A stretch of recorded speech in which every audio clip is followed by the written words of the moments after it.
Good morning, y'all. Morning, everyone. You're tuning in to Morning Mayhem. It's 6:03. It is 67 degrees outside, and it's a little bit cloudy. How are you today? I'm well, thank you. After spending most of yesterday without electricity. Oh, no. I know, man. You don't realize. Well, you do realize it, but it's tough to live without. You're so used to it. Yeah, that first alert weather day really got y'all, didn't it? Yeah. Those of y'all don't know. We don't have that. Go ahead though. What? You don't. What are we don't gonna have say what? about the radio? If y'all don't know, you said what? I was going to say yesterday we had said that yesterday was declared as the first alert weather day of the year. Oh, yeah, it really got us. You're right. Yeah. Just right up about half a mile or so from the house, a tree snapped. I mean, a huge tree. Yeah. Went across the line, I guess, and snapped a pole, and it just creates havoc from that point on. Yeah. But I got to hand it to the guys from Alabama Power Company. We called them. I don't know that we were the first one, but I guarantee you my wife is going to let them know quickly. Because, it helps them know, too, right? That there's an issue, where there's a problem. Of course, I asked her to, make sure that she paid the bill. She paid the electric bill, Yeah. She claimed that she had. So I wasn't sure for a little bit. But when she called in the problem, I knew that was probably it. Yeah. You That was figured she good. wouldn't take it that Yeah. far. So I walked up the street and I met this guy, just one single guy. I guess they send one person out first to check everything. Yeah. And then, I don't know, about an hour later, hour and a half, we went to Jack's, or I went to Jack's and brought home, dinner. And it's like, I haven't, that power, I haven't, gotten dressed, or not that she was dressed, but it was like she didn't feel like she was dressed up enough or made up For the enough Jacks. to go out. Yeah, for the Jacks, exactly. Why'd they have to It's the new remodel it? Jacks Yeah. now. You have to remember that. It's remodeled, It is so remodeled. Well, no, it's fancy. new. It's not remodeled. It's totally new. They tore Yeah. the building down and started Which over. I don't know. We went the other night after softball practice. Did you go to the one in Jemison? Yeah. Oh, you were up that way? Okay. Yeah. I thought that the New Jacks had like rocking chairs. Like I thought it was given like Cracker Barrel, like you could eat outside. But y'all, the new one don't have that. It just has the big porches. Well, I was waiting for our order last night. I walked into the dining room. We had eaten in there a few days ago. Mm-hmm. You got to go. If you live up there, you need to go up there and see what all the It's new. What is new. That's right, exactly, something new. And so we did. But last night I had a few minutes. I was counting the seats, and I said, "Well, it's really no different from what they had." I know. That's what That I thought. part, I'm not sure what happened. Yeah, makes me The think kitchen something. does look like it might be bigger. It probably is. And what I really like is now that you can see the master baker, or whatever they Yeah. call the biscuit maker. Yeah. And that they have a board, a whiteboard, I guess you call it, where they write the person's name out there. Yeah. I think maybe Melba was working last night, although Yeah. apparently she was caught up because she wasn't, in the window working. But anyway, I mean, it's nice. I mean, Yeah, it is nice. it's just but it's just not really any different. I It thought has the a other dual one- lane drive-through. Yes. Now, that is. I don't know. You think that works? I mean, because ultimately there's one window, right? I know. So there's not two windows, so you have to go. They have to merge in at some point. Yeah. Maybe it makes the traffic flow a little easier, because there was times traffic would be all the way out to Yeah. 42, I think that is. Maybe Yeah. so. It just kind of speeds Yeah. the traffic But along anyway, out of the road. But when I was going to Jack's, or maybe it was on the way home, excuse me, I met 3 utility trucks, and one of them goodness. was carrying a pole, a light pole. Yeah. Had it strapped to the side or something, It was like, look at that thing. And I'm like, that's pretty quick. Yeah. But then I stopped and asked them, and they said, well, it's going to be closer to midnight Oh, before you man. get your power. I said, okay. Well, it's nice to know at least. Yeah. So we ended up getting power almost exactly 11 o'clock last night.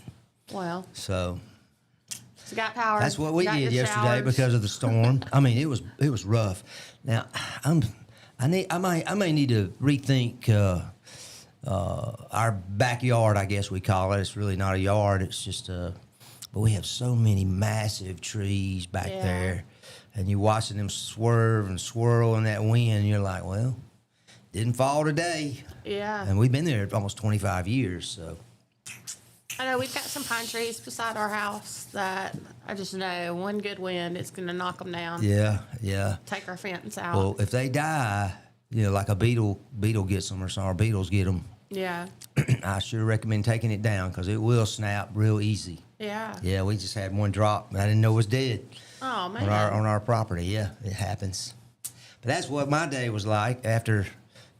I want to talk a little bit about the Chilton County Republican women hosting that forum yesterday, which we'll have that posted a little bit later on Facebook. Baden says I messed up a few times. He's got to edit it. Oh. I mean, it was just that one time I called Jay Mitchell, Governor of Tuberville, and he didn't seem to mind. Not bad. It was it was an accident, It happens. it was wild, Taylor, and I don't know if we want to get into it right this second or not, but anyway. Well, let's say good morning to some of our sponsors first. Good morning to Bama Benefits, Miss Kim Robinson, This and That Vinyl, and also Workout Anytime. I went by Workout Anytime yesterday. Oh, yeah? Yep. I went and got my little key fob. That way I can go work out anytime. Literally. That's official now. It's official now. Yep. Bailey has actually, this is kind of bad, but Bailey has had an account there for, I want to say almost a year now. And up until like a month ago, he never went. He just didn't have time because of school. And so I went a couple times with his because I was like, if you're not going to use it, I'm going to use it. Because he actually never went. It's not like we were both using it, Right. Well, now he's decided he wanted to start going. So I had to go get my own account. Do you guys go together? Are you able to do that? No. I guess not. No, not with Deason. Well, I didn't know how that would work, but Yeah. I remember after I graduated college, I think I've said before that I worked for Radio Shack. I was a store manager for a couple of years. Yeah. Ended up in Columbus, Georgia, and I forget the name of the fitness club. But there was one very close to the house, and I thought, I've got time. I'm single. I need to go work out. Yeah. So I did real well for about 2 weeks.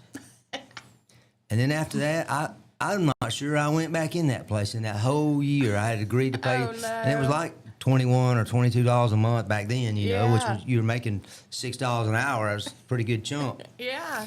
For a monthly fee. But This one isn't too bad. I It's decided right bi-weekly. there, and I said, I can if I want to work out, I can do push-ups, I can do sit-ups, I can lift weights at home. Yeah. I don't have to go somewhere, but I always wanted to go somewhere if I could get somebody to be kind of like my trainer. Yeah. Somebody to tell me what to do, encourage me to do it. Yeah, because it can be kind of overwhelming. Because when I did work out and had the most success at it is when I had partners who held me accountable and I held them accountable, and we helped each other and encouraged each other. And next thing you know, you've worked out for a while, but. I do my walks, I Your probably, nature I don't know. walks, that's right. Going to where that tree was a little bit further than I normally walk that direction. And I did that twice last night. Oh, wow. Yeah, because I was like, man, they did tell us it'd be closer to midnight, but they got it on a little They earlier. were probably like, what is this man doing? Like, we already told him. Here you come with your flashlight. Is it still going to be midnight, boys? No, I didn't say anything like that, of course. I didn't interfere with them. The second time, the first time I just stopped, and they were not standing around, but they were standing there preparing to, Yeah. whatever, I don't know what, figuring out what they Doing had the to do. behind the scenes They work. had a chainsaw, had to get rid of the tree and all that, Yeah. first, cut that That's all hard up. work. Oh, it was. Well, you had mentioned the cost for your gym membership. Workout Anytime, it breaks it into two. So it's bi-weekly. It makes it a little bit easier than that one monthly payment. And then you can go anytime to any location. Bailey went to Irondale yesterday on his lunch break. I saw where, I think it's Irondale, isn't it, that Costco is in, I think it's Irondale. Really? Costco is building this $100 million superstore, they call it. Oh, my gosh. I don't know. Are you a Costco or a Sam's are. person? I like Sam's, but we have a Costco membership right now. You don't have Sam's membership? No, not right now. I know people that have both. Yeah, I know. Which I guess, I guess what if the you heck. get it on sale. And they are nice stores. I have personally never been inside a Costco. Yeah. I've always been Sam's just for, oh Lord, I don't know, long time. Yeah. Just I feel like was in there Sunday afternoon. I feel like they're secretly owned by the same company. Like it looks a lot alike if you Yeah, go to just yeah. different colors. I don't know. Could be. But we're going to get a break really quick. When we come back, we're going to hear about the event that Mike worked yesterday and all the people he got to meet. And we also have a really fun guest coming in the 7 o'clock hour. So y'all stay tuned. You're tuning in to Morning Mayhem with Mike and Taylor, and we're coming at you live from the Clanton Tractor Studio. We'll be right back. Looking for the perfect way to unwind, compete, and have fun with friends or family? Then Putter Up Pelham is your next destination. Whether you're a mini golf pro or just out for a good time, Putter Up offers a one-of-a-kind indoor putting experience with custom effects lighting, sounds, and robotics at each hole, plus automated scoring and a virtual caddy to guide your game. And our ADA-compliant courses include special putters for individuals using wheelchairs or walkers, so everyone can join the fun from ages 4 to 100. Rain or shine, day or night, it's always game time at Putter Up. Come for the fun, stay for the challenge. Swing by Putter Up, where every stroke counts. Traditions come and go, but excellent service and compassionate care are benchmarks in any era. That's what Ellison Memorial Funeral Home is committed to providing you, whether through the pre-arrangement process or seeking services at your time of loss. Ellison Memorial offers a noticeable level of care and attention to detail. Others do not. So before making a decision based on yesterday's traditions, experience the Ellison difference when it comes to your loved one's final arrangements. You'll be glad you did. Call us today at 205-280-4600. Ellison Memorial Funeral Home, setting the new standard in local funeral service excellence. We are always here when you need us. Underage drinking is deemed by many adults to be a rite of passage. Parents who host parties for youth may think they are being protective, but they are actually putting their youth at risk of physical and social consequences. Know the truth. Underage drinking and social hosting is a bad mix. For more information, contact Central Alabama Wellness, 205-651-0077, or visit centralalabamawellness.org.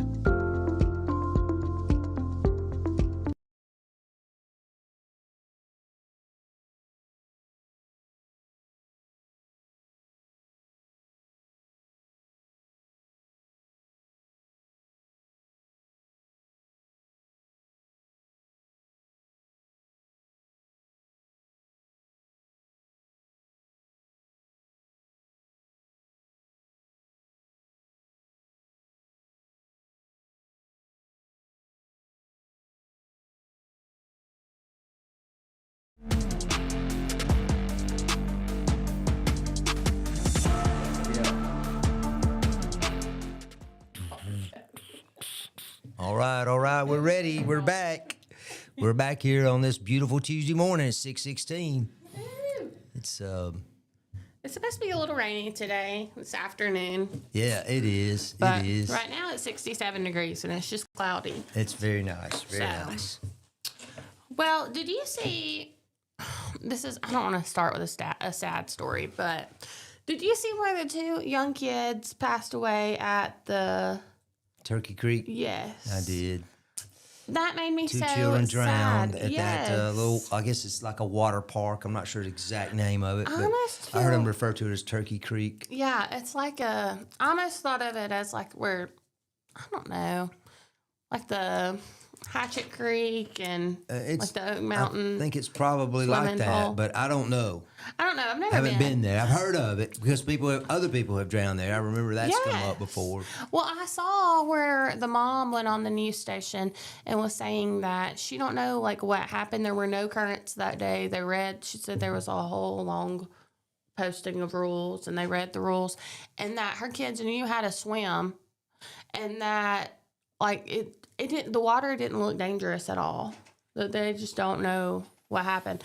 And I'm not blaming it on her. I hope no one takes it this way. I feel like Hatchet Creek, I remember growing up and my dad was like, you better never go out there. Like there's so many people that have drowned out there. And I feel like all these natural creeks where that have become Springs, yeah, and places that have become popular to swim are so dangerous, and no one knows why. You can't visually see why. I don't know. I don't know about if they've released any, or maybe there's nothing obvious. I don't know if they would do an autopsy, but an examination reports or anything. I haven't seen anything like that. That there were any marks on the children. Yeah. I mean, have you ever been playing and hit your head against somebody else's head? Yeah. I mean that could knock you out. And I don't know what happened. I don't know. Well, I heard her talk about her children could swim and yeah, and she was saying that everything. her son was like pushing her daughter towards the bank, like trying to get her out of the water. So I don't even know that they hit their head on anything, though. Well, see, that's exactly what I'm saying. I don't know all the facts, but I was just thinking about how that could happen. Yeah. Now, if they're doing that, then maybe they just both became exhausted. I mean, Maybe imagine. so. I don't know if you've ever panicked in the water before. Yeah. It's terrifying. Yeah. And I could see that. I mean, I have I guess you call it playing in the pool with friends, and I had when I was younger, I was playing with guys bigger and older than me sometimes, just messing around. And I remember one grabbing me and turning me a certain way in the water, and my head was underwater, and I could not move. I mean, it was like I was stuck, and I thought, well, I'm fixing to drown. Yeah. I mean, he wasn't trying to drown me. He was just playing, like we were playing football or something. He grabs me and he just gets me in a position where my head is underwater, and he doesn't realize because it's behind him. Mm-hmm. And I mean, I was struggling, but he said he figured it out real quick because I mean, my body went from playing to Real tense. fighting, fighting, not tense, I guess, but fighting. Trying to, and he let go of me, and that I saw it took. Yeah. To raise up, but I don't know. It just made me so sad because so many people, and like you just go out there to have a good day, and there's no explained reason for it. Yeah. It's just so unexplained. There's no lifeguards any place like that. You just really depend on your own, literally swim at your own risk. Yeah. Which I'm sure that was part of the rules that she was talking about that they read. Yeah. And I don't mean that ugly either. I'm just saying that's just the owners of that property trying to cover themselves. Exactly. Yeah. Limit their liability. But I know it's tragic. Anytime that happens, I did think of when I read the story. I heard the story first and then read about it. Mm-hmm. I thought about my days as a lifeguard at the city pool, which was a long time ago, 50 years ago. You've lived so many lives. I know, and I'm going to write a book, one of these days. People still write books, or what do they do? What do they do now? They write books. Deanna writes books. Put it on. Okay. Yeah, cool. with the Art Alliance. I didn't realize that. Yeah. That's cool. But anyway, I was just thinking about the very first day on the job. And I know I probably told this story even on the air, and forgive me, listeners, if you are bored with it. But the pump system, the filter system, had not worked properly, and we'd just gotten it working, but we went ahead and opened the pool when the water was not really clear. Mm-hmm. In fact, it was very cloudy.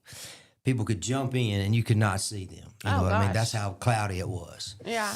And the very first day, my first day on lifeguard, before I'd had any really official training, we started that evening with a lady named Joyce Vaughn. She taught life-saving techniques, I guess you'd say, many years. But anyway, I was sitting. I don't know if you probably never saw the old pool, but they had they had towers for their lifeguards, and you would just climb up the tower and sit down, and so you could have a good bird's eye view of the whole pool. Yeah. And we had two of them. One about midway, we call the shallow end, the deep end, and then one between the two diving boards. And this young man jumped off we call it the high board. And he went in. I saw him jump in. I was watching, waiting for him to come up, And I stood up, and his friend said, "I don't think he's coming up." And as soon as he said that, I just dove in. Oh, my gosh. When I dove in, Taylor, I literally came right. I mean, it was like he was right there in front of me, like this microphone, because that's when you dive in, you try not to hit the bottom, right? Yeah. But he was standing on, literally his feet were on the bottom, like I said, standing on the bottom, and he was just kind of there. And I just put my arms around him, lifted him up. Oh, my gosh. But now he told me he could not swim. Oh, And my I'm goodness. like, well, what were you thinking? He said, well, I didn't know the water was that deep. So even though he was probably 12, Yeah. you can't assume that the kids know, understand, recognize the danger. Yeah. The dangers. And of course, immediately he got up like nothing happened, ran down the shallow end. And I don't remember seeing him again after that, but probably did. But it was just like, the first day on the job. But see, that's a city pool where you have someone supposed to be watching out for other swimmers. Yeah. And I don't know who was there. Were there other people there? Did anybody see, something? There were other people, but it didn't say if anyone saw anything. You don't really have to have a whole lot of water to drown. Yeah. I mean, you could just get your face in it, and that's all it takes. Yeah. But I don't know. I don't know what happened to them. But I don't know either. I'm sure there's a level of panic at some point, especially when you sure. realize that. I'm just could curious be about all it. like the natural creeks and stuff. Like what's going on underneath that we can't see? Yeah. Because it's not just one location. It's like all over. Like Hatchet Creek is over almost in Coosa County. Mm-hmm. Yeah. And That's right. then Oak Mountain. I mean, they're also spread out. It's not like it's just one location that's got weird water, Well, the water is moving. You are playing in mud. Yeah. It's not like a concrete pool. Yeah. Where you can get some footing under you, even though you slip in it too, right? So Yeah. imagine in the pool. I mean, in the creek, what that's like. Yeah. But I swam in many creeks, and even some fast water, or faster water. So you had to kind of swim with the current and learn how to swim, back to the bank, with the current. Not panic because you wanted to go over here, but you ended up down here. Yeah. But you're alive, right? That's just like a riptide. They say don't struggle with it. Just let it take you out to a certain point, and then the tide dies down, and you get a chance you can swim back after that. Yeah. But if you fight it while it's pushing you out, you're going to tire yourself out. You're more likely to drown. Yep. Well, we're in thoughts and prayers for their family and for those two young kids. And she said she had 4 kids with her. So I don't know if they had siblings that survived. I'm not sure. I don't know that they're siblings either. They didn't say the report. Yeah, I didn't read that either about the either other way, kids I with know them. that was traumatizing for them. Yeah. Yes, it was.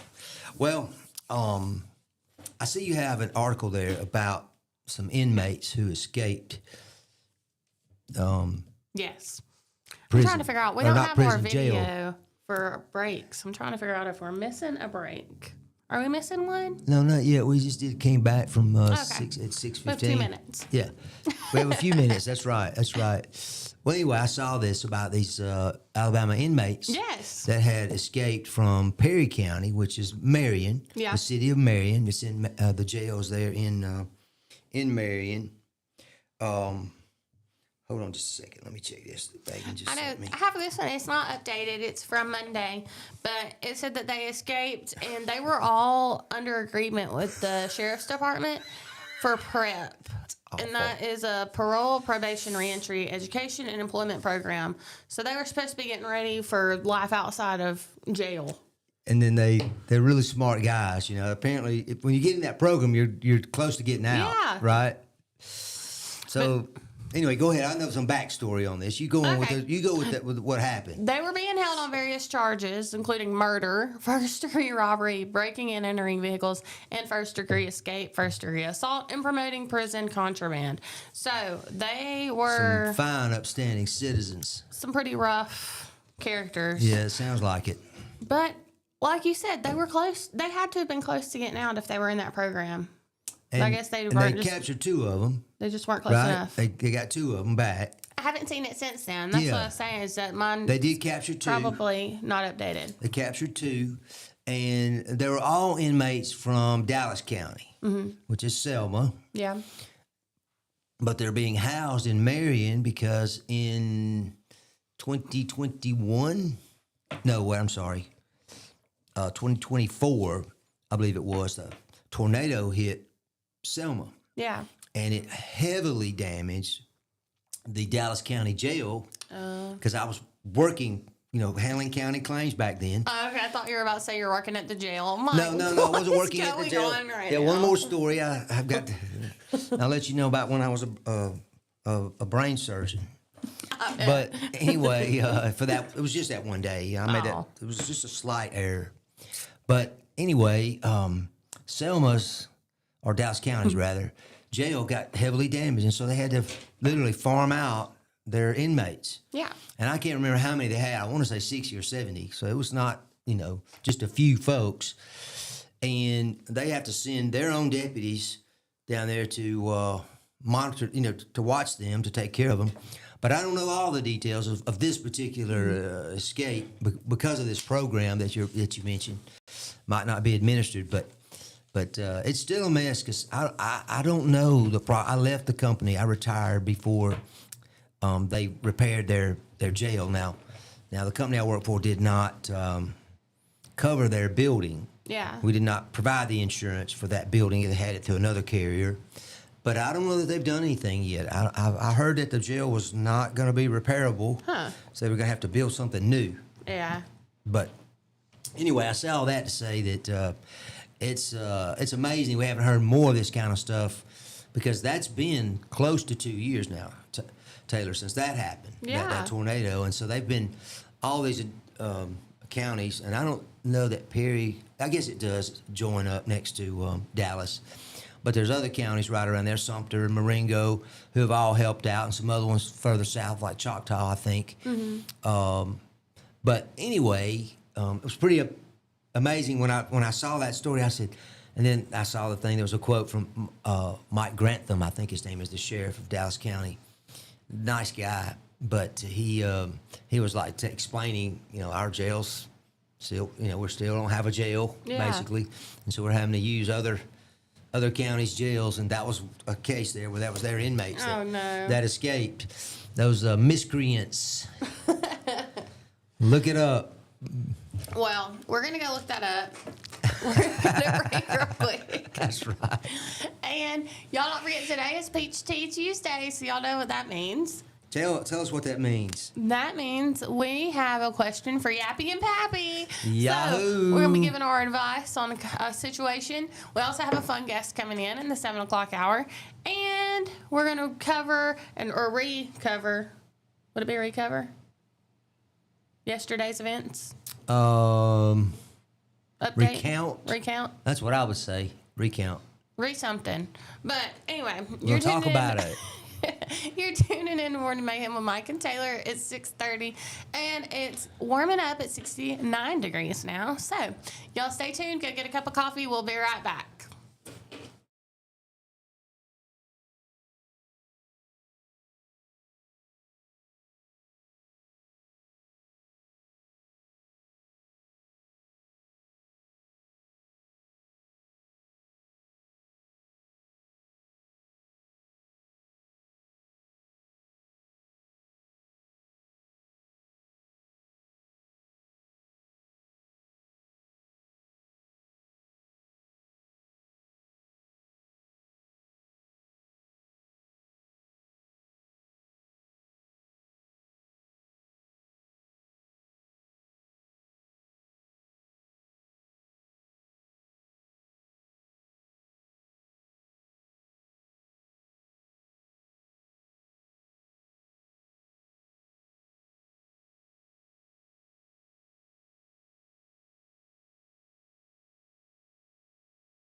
All right, 6:33 here on the Morning Mayhem on Piper Beach Radio. Got Good Taylor morning. Arant and Mike Ellison with you this morning. Hope y'all are your day's off to a good start. I hope so too. So what we got? You said we had a guest coming up. Yes, we have Miranda.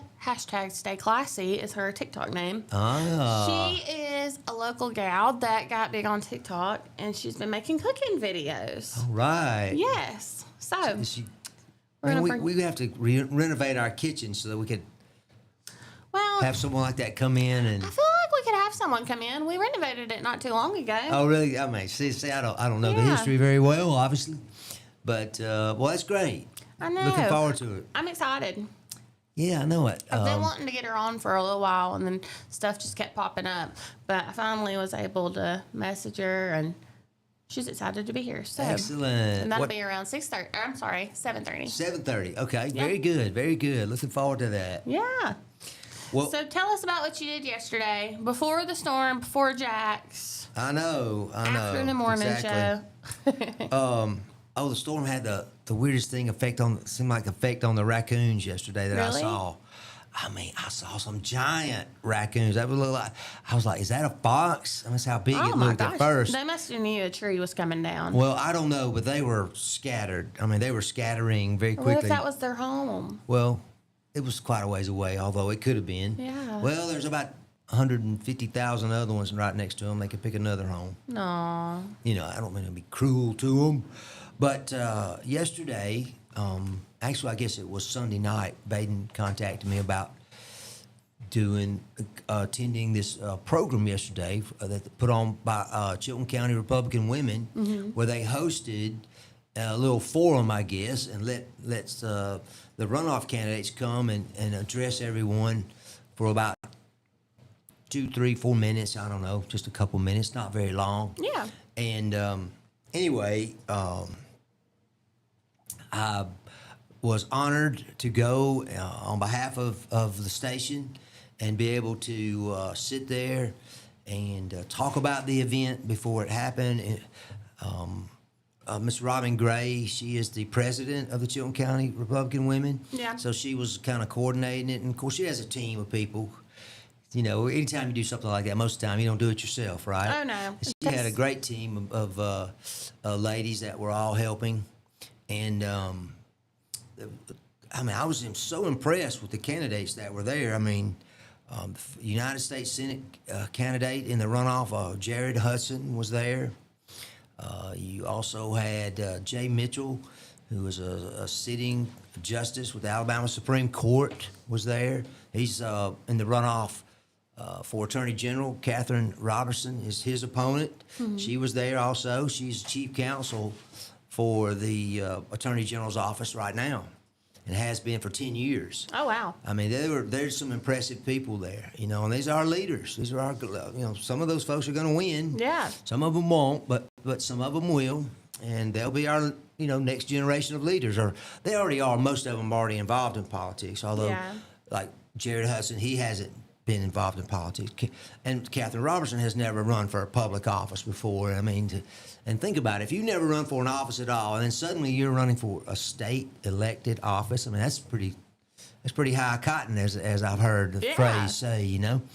And also on the state level, was Corey Hill there. He's running for Commissioner of Agriculture and Industries. Terry Connell here, a local lady, she spoke on behalf of Miss McInnes, who's her opponent, or his opponent rather. They tied, or not tied, but they finished 1-2 in the primary, and so the runoff is 2 weeks from today, June 16th. Yeah. And then of course we had let's see, we also had our local runoff candidates. You know, yesterday we had Michelle Headley on running for. Revenue Commissioner. Yeah, Revenue Commissioner. Thank you.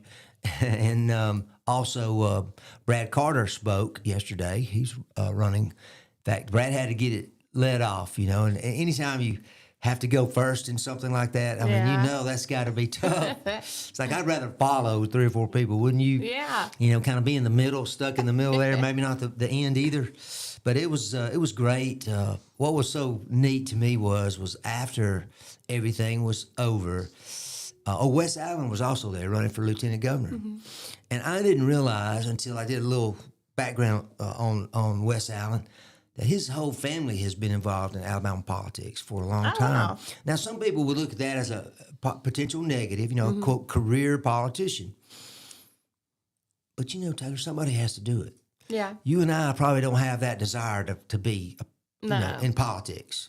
I mean, this is close enough for me. This is as close as I've ever been to it, really, you know, as far as actually getting involved. But anyway, after it was all over, Wes Allen, of course, he was sitting at the table closest to Baden and I, and to me, Baden and me, I mean, sorry, Miss Smith. That's terrible. She's listening, going, I taught him better. I know it's been 50 years, but you should know. You So should many remember. people are probably like, what is he talking about right now? So Wes Allen made a beeline over to Baden and me, and we had a microphone set up, and I actually gave them headphones, and so it was just hilarious how each candidate put on the headphones. Yeah. It was like, here, you're through, now it's your turn. They literally lined up. Literally, and there's That's no funny. order. All Yeah. right, so the first one I'm talking to is Lieutenant Governor. Then there's an Attorney General candidate. Then there's a Revenue Commissioner candidate. And then there's, you know, the agricultural. It was just like, Yeah. I had to be able to remember. Of course, I knew who they were. I'm not the smartest guy in the world, but I knew who they were. So I had made notes about what they said in their little 2 or 3 minutes. And I don't know. I was just looking for someone who I was trying not to be truly listens when it intimidated, comes to quite finding your frankly, next- just because I felt like I was doing stuff that was a pretty big deal. Searching for a Yeah. home that Getting to fits talk to these candidates. That is a big deal. And think about it. They took time out of there. They only got 2 weeks left. ready And for they a made new time home. to take two hours, basically, Looking to come to Clanton, have lunch. It was at Valley Grand, Yeah. which was also very nice. And come to speak. And there's probably not 50 people in the whole room. Yeah. So most of the people in there are either the candidates or their handlers, or the people that work with them. So it's like I don't even know who they were talking to. But the point is that they were talking, and it will be on our on our Facebook page. Yeah. And so it'll be out there. So it's just another opportunity for them to reach the voters. Oh, for sure. And one of the things that they talked about, or let me tell you what happened before we get the thing actually got started. Baden and I are getting set up, or I'm standing there or sitting there, and he's doing all the work because I don't know what to do. He won't let me do anything. I don't think he trusts me around the equipment. It was just that one app, I don't think the amplifier was about $500 that I damaged. Come on. I mean, that's not It was terrible. an accident. Yeah. I Stuff happens. who knew? But anyway, we met this crew, this film crew, or news crew, whatever they were, journalists from Germany. This young man comes over, he's talking to us, and I can hear in his voice, he's speaking very good English. Yeah. Probably better than me. But it's like I can still hear, and I'm like, I said, where are you from? And he says, well, I've been living in Washington, D.C. for 5 years. Wow. And I'm like, that's not the question I asked you. Yeah. I said, where are you from? And I didn't say that, but in my mind, I'm like, yeah, I'm going to follow up. And he said he grew up in Berlin, Germany. And it was so, I don't know, prophetic that he came up to us because the newly elected chairman of the Alabama Republican Party is a guy named Scott. Oh gosh, Stockhausen, and we were all trying to figure out how to say it, and Robin Gray, the president I mentioned, she was like, I know everybody, I've heard people say it, and it's not that it's that difficult, it's just an unusual name. Yeah. It's not like Arant or Ellison, something that you've seen before. Yeah. There's not too many Stotthagens, that you meet, but that was his name, Scott Stothagen. In German, you have to kind of roll it, Stotthagen. And Stotthagen, and he said Hagen, like Haagen-Dazs, the ice cream. I said, there you go. Oh, yeah. And then, of course, I was laughing, and I said, well, all you women, y'all know how to say it now. You think of the ice cream, right? Which is just a joke. But anyway, I didn't get him on. We didn't get him on the air. He didn't. He was kind of busy. Yeah. With other things. But the film crew, Miss Gray, Robin, she did a great job telling all the candidates. You got media over here and media over here, and they did a lot of interviews of some of the candidates with the film crew from Germany. But it was a great experience. I had a great time, and like I said, check it out on our Facebook page. It'll be up probably sometime today, maybe not today, but it'll be soon. Yeah. And then I think you'll enjoy it. I mean, hey, you might even learn something about these candidates. It makes a difference in what you think of them. Yeah. Especially that one that interview with Jared Hudson. I gave him an extra minute or two just because he's a United States senator. In my mind, that's what I was thinking. Yeah. And because he was also a fascinating guy too to learn about. Well, listen, we're up against a break, Yeah. so we're going to take a break here, 6:44 on June the 2nd. On Piper Beach Radio. We'll be right back after these words from our sponsors.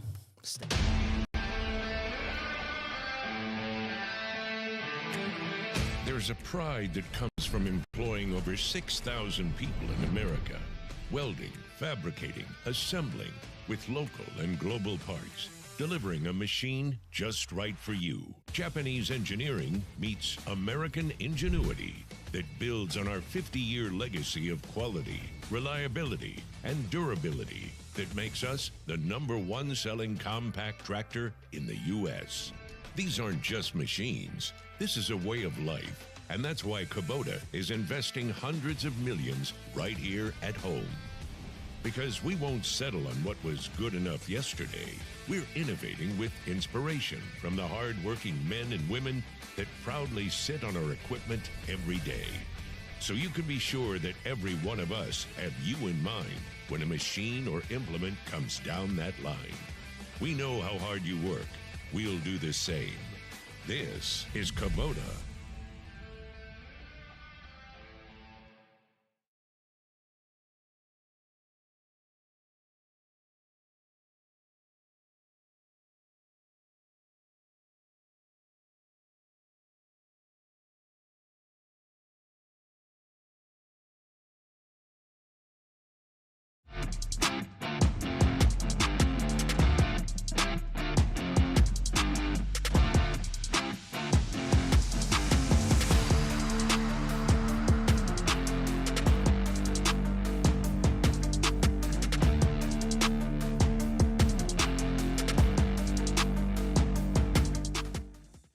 All right, we're back here. Back.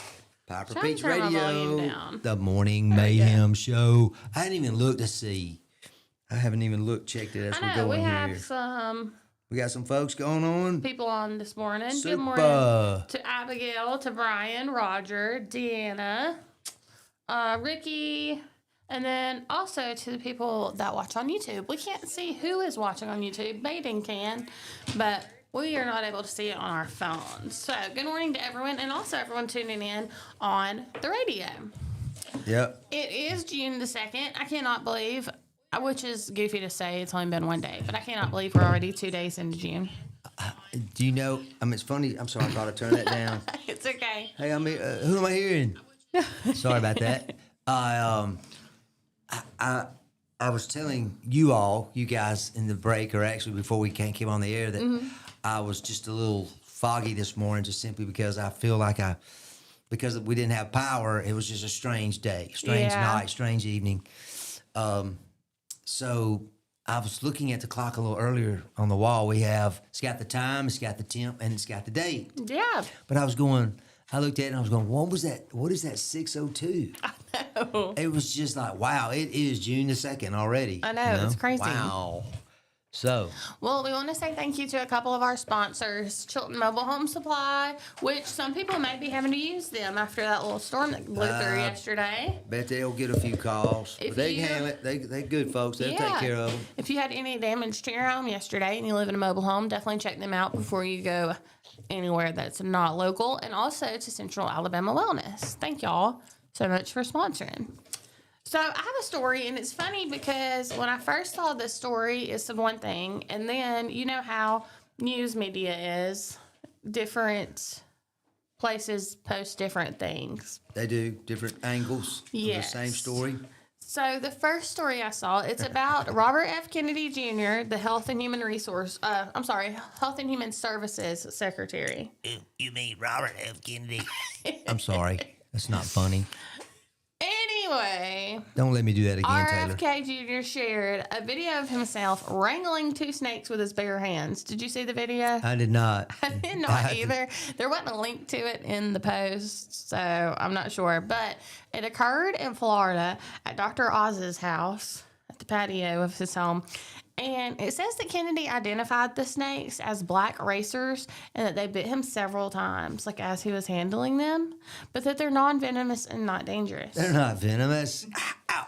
So I don't Several know. times, huh? Maybe if he was just wrangling them out of the patio area. I'm not sure the backstory of it, but after I put this story down, the next day I went on, I was looking for content and news. Sure.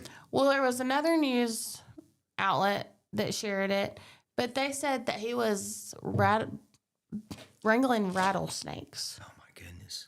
Well, I hope he didn't get bit several times by a rattlesnake. I know. Of course. Which, either way, because they did have a photo of them, and I think it was on social media. Okay, I hadn't seen it, so... I didn't either, but... I could definitely tell the difference between a black racer and a rattlesnake, Yeah. though. I mean, they're rattles. definitely different. Well, the black... I mean, I don't know too many black... Well, I think that aren't baby rattlesnakes black, too? Really? You think there are? I think so. They don't get their pattern until they get older or bigger. I didn't know that. I don't know that about them. The ones I see, they already got their patterns, I guess, because they'd be quite large. Really? The ones I see. Oh, yeah. Yeah. But I just thought that was funny that different news articles posted different things. Deanna says they were black racers, and yes, he got bit. Yeah. She saw photos of it. Yeah, I saw the photos. I didn't see any video. Yeah. But He's a tough old guy. I mean, Better him than me. He's put himself through an awful lot. He's had a lot of issues, personal issues, and he's seemingly overcome them. Although this doesn't really help. I was about to say, I would say wrangling rattlesnakes at your friends, or not rattlesnakes, but just snakes in general at your friend's house. That doesn't really. Yeah. Maybe some mental stuff going on there. Yeah, Brian says he got bit because he was removing them because everybody else was scared like little wimps. I would be too. I don't want to touch it. Well, I can't tell this story, so I'm not going to tell it about snake handling. I can't do it because you don't have to mention your listening, church. and I don't want to talk about it. You don't have to mention the church. It's not a church. Oh. The church of the that's the thing. St. Paul Loop Road. Snake handlers. Yeah, exactly. That could be my new thing. I could do that job now. Yeah.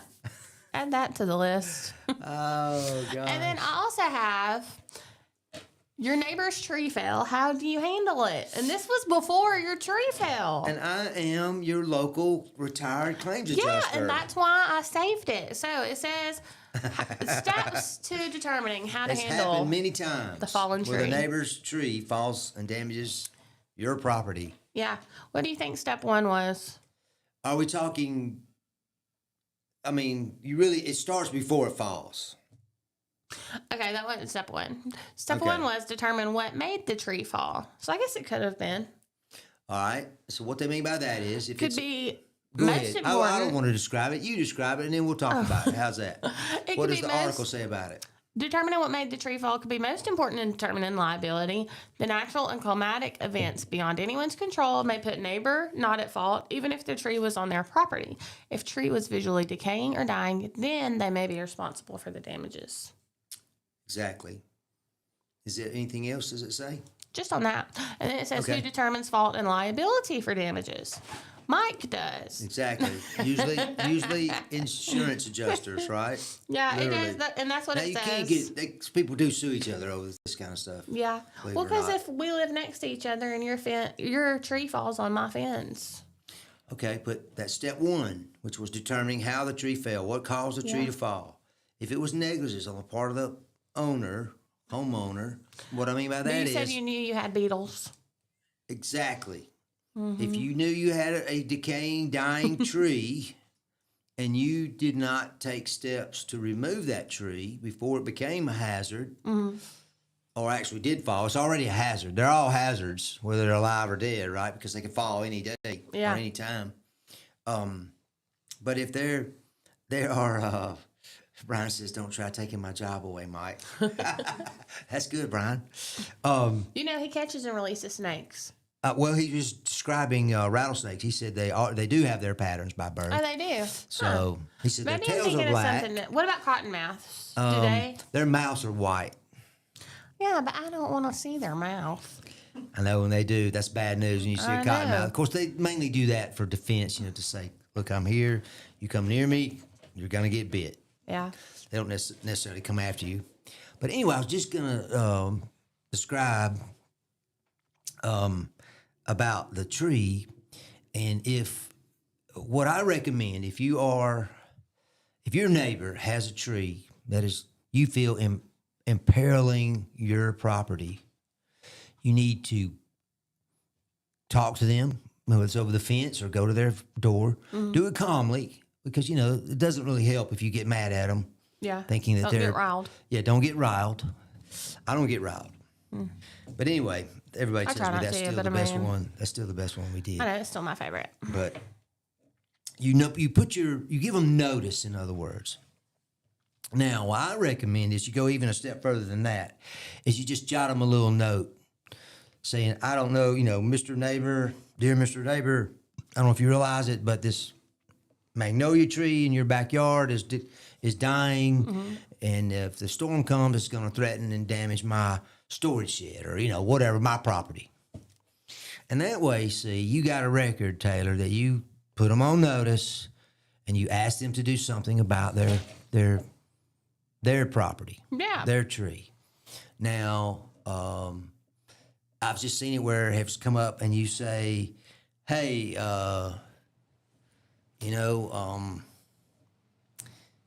you never put me on notice. You never said anything to me about that tree. I didn't realize the tree was dead." Now, Yeah. it doesn't really matter whether you knew the tree was dead or not. If the tree's dead, the tree's dead. And Well, what about... and the inference would be, or the implication is that you should have known. It's your property. Yeah. You should have known. And that goes for people that have, a bunch of acreage too. It's not just, neighborhoods, Well, what like in if a it subdivision or fell? something. Like we were talking about the beetles earlier. What if it fell and you didn't know until it fell, and then you could see on the inside that it had rotten areas? Well, that's what I'm saying. That's Would not it still be I don't on- think that's a defense. No. No, ignorance is not a defense. Yeah. And I don't mean like you're ignorant, but Yeah. you're just well, ignorant ignorant. does mean you are unknowledgeable. You're unaware. Unaware, right? yeah. Exactly. So that's why I said it. Thank you. It's sometimes. For those of y'all who don't know. Yeah. Thank you, Miss Smith. Again.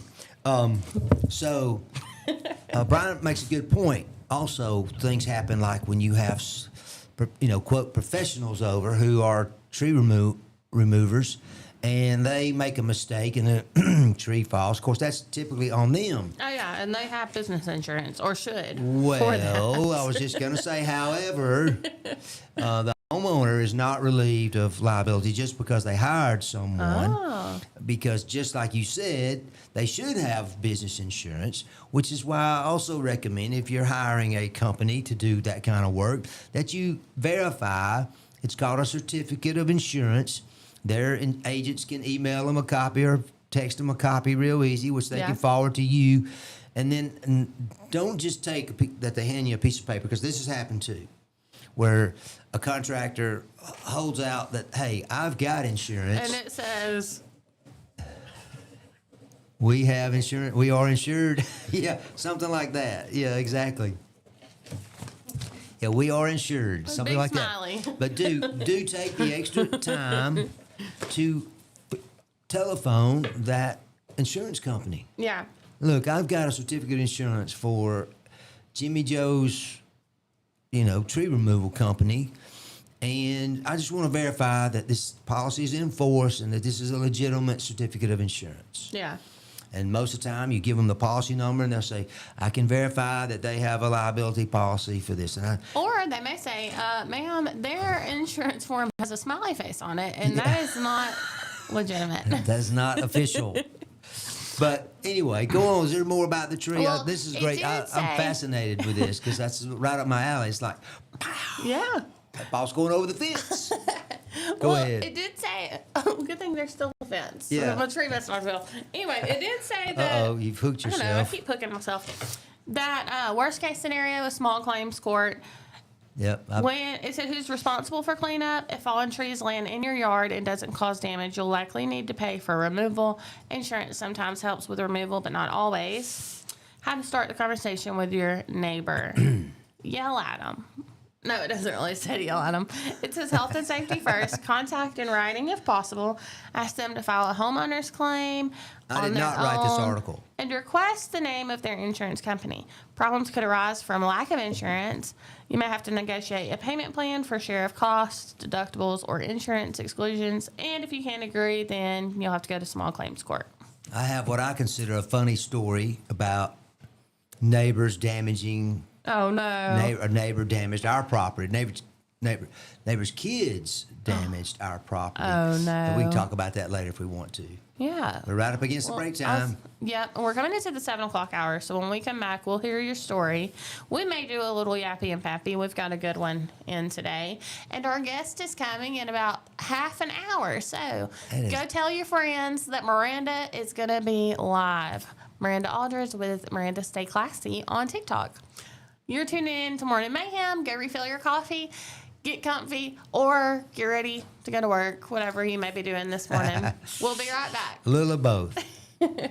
Looking for the perfect way to unwind, compete, and have fun with friends or family? Then Putter Up Pelham is your next destination. Whether you're a mini golf pro or just out for a good time, Putter Up offers a one-of-a-kind indoor putting experience with custom effects lighting, sounds, and robotics at each hole, plus automated scoring and a virtual caddy to guide your game. And our ADA-compliant courses include special putters for individuals using wheelchairs or walkers, so everyone can join the fun from ages 4 to 100. Rain or shine, day or night, it's always game time at Putter Up. Come for the fun, stay for the challenge. Swing by Putter Up, where every stroke counts. Traditions come and go, but excellent service and compassionate care are benchmarks in any era. That's what Ellison Memorial Funeral Home is committed to providing you, whether through the pre-arrangement process or seeking services at your time of loss. Ellison Memorial offers a noticeable level of care and attention to detail. Others do not. So before making a decision based on yesterday's traditions, experience the Ellison difference when it comes to your loved one's final arrangements. You'll be glad you did. Call us today at 205-280-4600. Ellison Memorial Funeral Home, setting the new standard in local funeral service excellence. We are always here when you need us. Underage drinking is deemed by many adults to be a rite of passage. Parents who host parties for youth may think they are being protective, but they are actually putting their youth at risk of physical and social consequences. Know the truth. Underage drinking and social hosting is a bad mix. For more information, contact Central Alabama Wellness, 205-651-0077, or visit centralalabamawellness.org.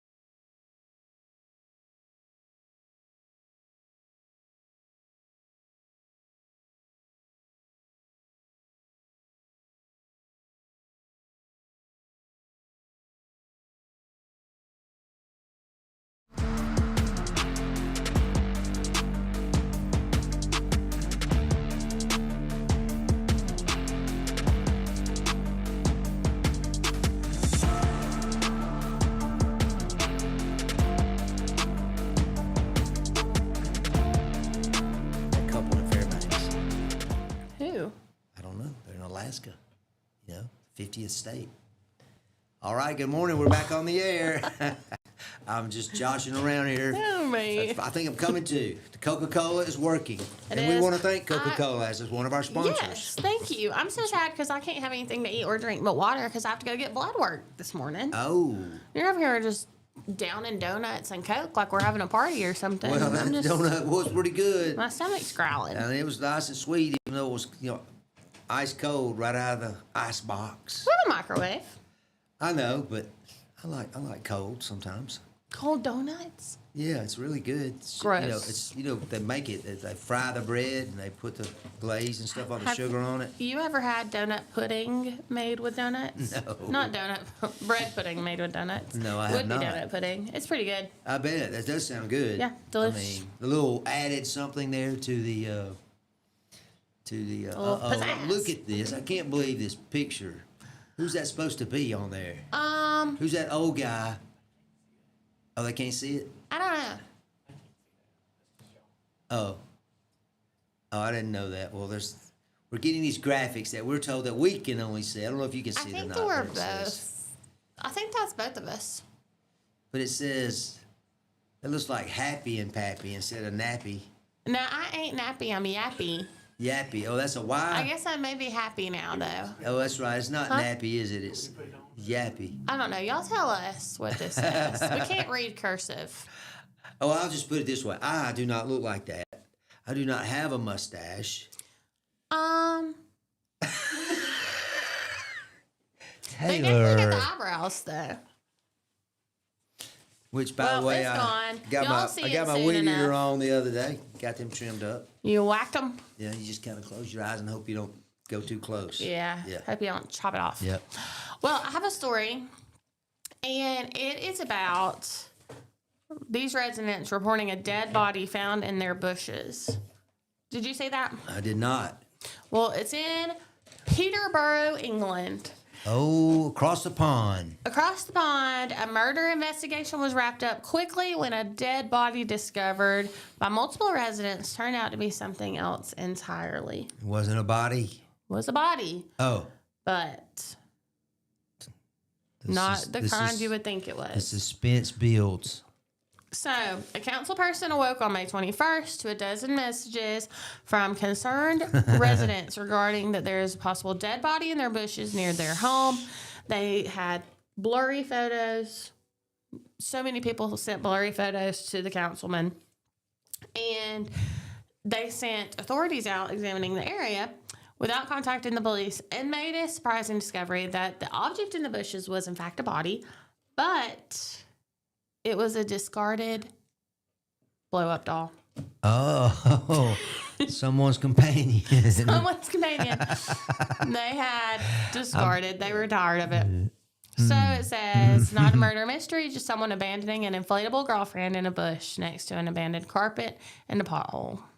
And that was a statement from the town Yeah. that they had put out. So, Well, that explained it, to those who had reported it, I guess, right? guess so. Oh my goodness gracious! but I mean, can you imagine? Was that be automatically put in there, lost and found? You think? I mean, I someone don't could have know. I guess it would could have need to lost be. control of their vehicle temporarily. Yeah, and just flew out the window. flew out the window or flew off the back of their truck. Or convertible forgot to put her seatbelt on. Could be. I mean, out she goes. Man. It almost reminds me of What the was- carpool lines, the carpool lanes, where people put all like the big stuffies and Yeah.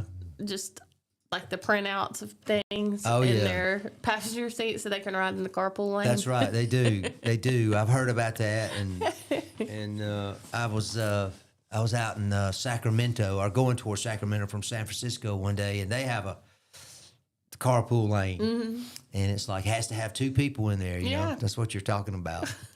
And I had heard about these people getting a dummy to sit with them so that they could go Yeah. save themselves some time driving. I thought the things people do to try to get an edge. I know it. It's like, but of course, I found myself a couple of times on that trip gaining speed, and all of a sudden it stopped, and the only thing I Yeah. could do was get over in the fast lane, so to speak, or the Well, if commute you ever, lane. If you ever find yourself And out I there thought, well, I'm again, fixing to get arrested, because I'm by myself. yeah, we'll just get you an inflatable doll because you can't take a big stuffed animal in your suitcase. No, it's true. way too much. Yeah, just remember to buckle it in. Yeah. Buckle her in. So I thought that was funny, but I couldn't believe that the news outlet though.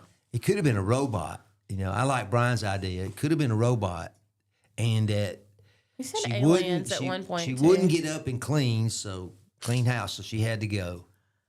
Yeah, but she also didn't talk a lot, so that kind of. Yeah. Oh gosh. Pros Well, have and you seen these cons. new? Have you seen? Elon Musk is building a robot, Oh my and it's gosh. meant to be a like a house assistant. No, like I your think we assistant. talked about this. Did we already? I think we did, and I was pretty freaked out amazing. then too. Yeah, I know. I mean, I like the little robots that deliver food. Have you seen those on college campuses? I have not. They look like Wall-E from the Disney movie, Yeah.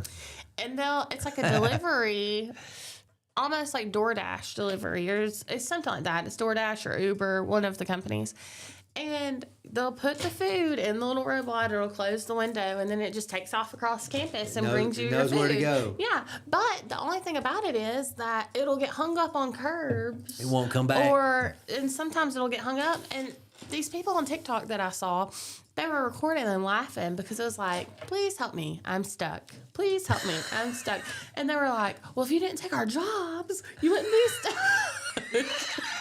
So they wouldn't help it get unstuck. That is classy. I love to see that. These people's food are just sitting in the robot hung on the curb. Yes. Trying to get over the curb or something. You And said. the guy had a grudge What with you it say? It because says, "Please help me." What? I'm it says, stuck. please help me, I'm stuck. And then there was a video of this girl, and she was like, oh. And so she went and like got it unhung from the curb, and it said, thank you. And it took off. And she was like, poor thing.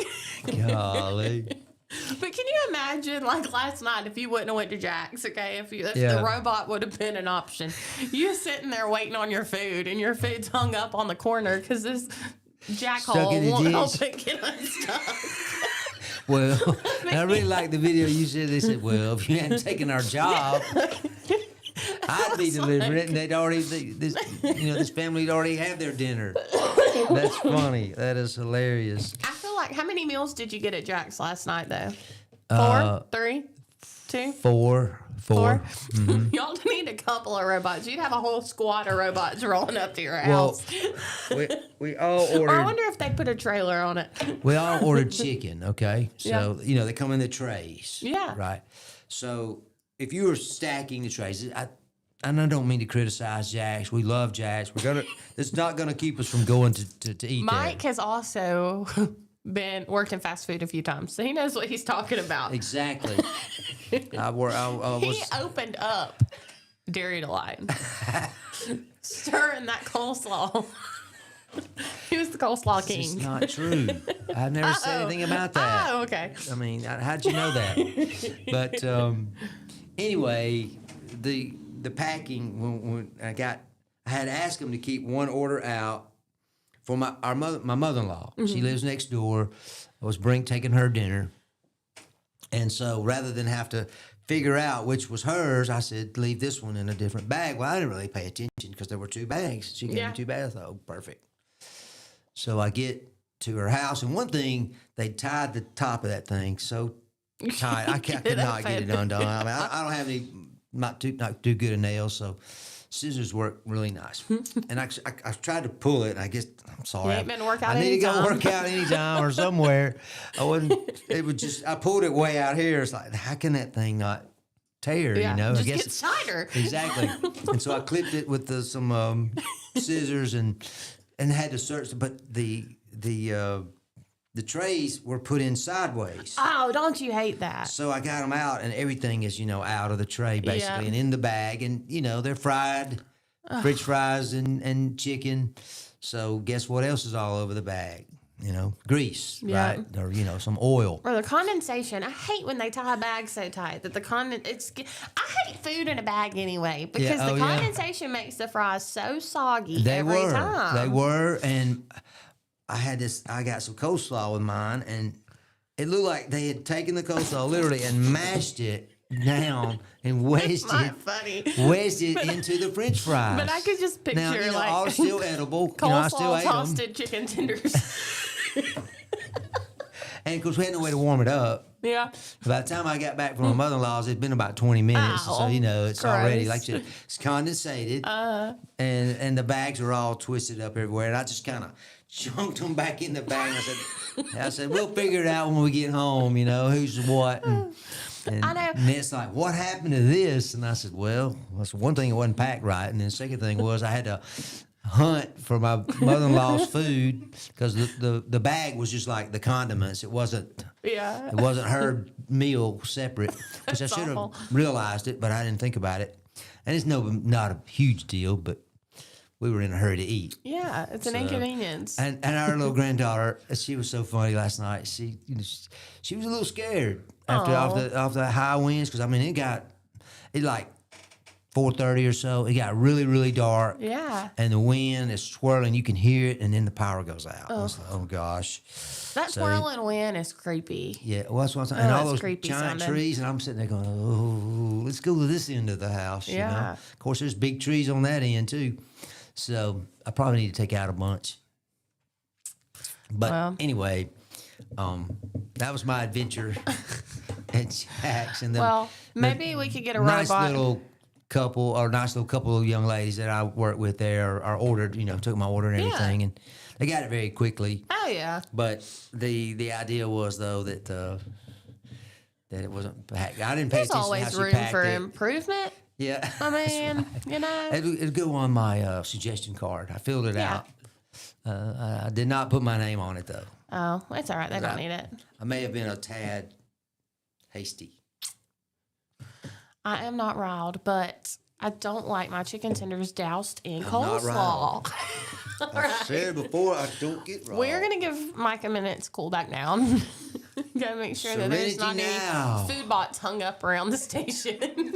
Serenity now, insanity later.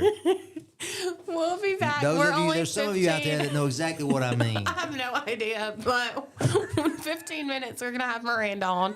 So we'll be talking about food again. So if y'all are hungry, you better go get you a snack if you don't have blood work today. You're tuning in to Morning Mayhem with Mike and Taylor. It's 7:15, 69 degrees outside. We'll be back after this break.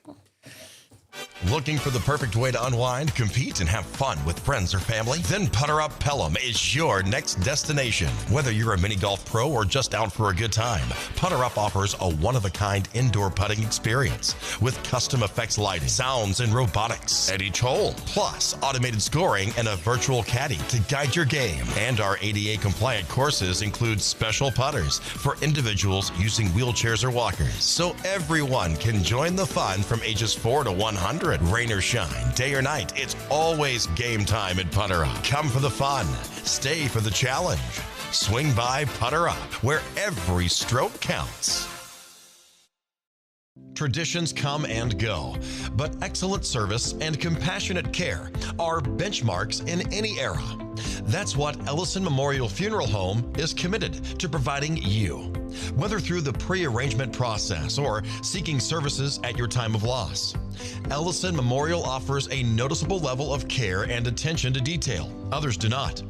So before making a decision based on yesterday's traditions, experience the Ellison difference when it comes to your loved one's final arrangements. You'll be glad you did. Call us today at 205-280-4600. Ellison Memorial Funeral Home, setting the new standard in local funeral service excellence. We are always here when you need us. Underage drinking is deemed by many adults to be a rite of passage.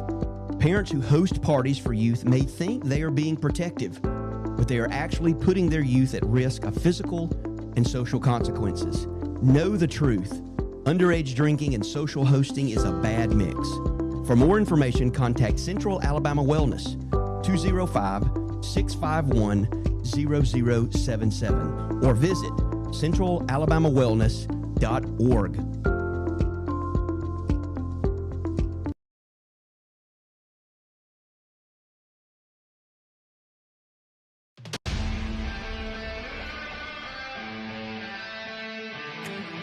There's a pride that comes from employing over 6,000 people in America, welding, fabricating, assembling with local and global parts, delivering a machine just right for you. Japanese engineering meets American ingenuity that builds on our 50-year legacy of quality, reliability, and durability that makes us the #1 selling compact tractor in the U.S.